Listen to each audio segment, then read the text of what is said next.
جیسے میرے بھائی ذیشان نے کہہ دیا نا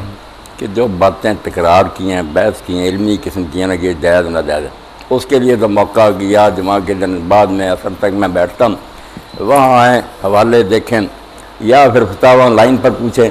باقی ناجائز ہونے کی بات تو آپ کے سامنے، اگر میں اس کو ناجائز سمجھتا تو انہیں اجازت نہ دیتا۔ اب دلائل کی بات جو ہے وہ وہاں ہی طے ہو سکتی ہے، کتاب میں جاؤ جہاں صرف یہ آپ دیکھ رہے ہیں کہ یہ جو کچھ ہو رہا ہے میری اجازت سے ہو رہا ہے اور میں اس کو درست سمجھتا ہوں۔ اور میرا سارے علماء اسلام سے یہ مطالبہ کہ اب یہ تصویر کی حرمت کی بات چھوڑیں، جتنے ذرائع ابلاغ ہیں ان پر آ جائیں۔ الحمدللہ دعویٰ والے آنے شروع ہو گئے، علماء کو قبضہ کرنا چاہیے، ورنہ یہ الغار ہو رہی ہے کہ دانشور رب دین قابض ہو گئے ان چیزوں پر اور وہ گمراہی پھیلا رہے ہیں۔ ہم اسی میں پھنسے رہنا کہ تصویر حلال ہے یا حرام، تو موقع ہاتھ سے نکل جائے گا۔ ایسے ہی لاؤڈ اسپیکر پر ہوا تھا، دیر تک کہتے رہے اسپیکر پر نماز حرام ہے، خطبہ حرام، بعد میں عقل آئی تو مسجدوں میں الحمدللہ حرمین شریف میں نا، تو یہ حرمت والی باتیں جو باقی مسائل تحقیق انشاءاللہ ملیں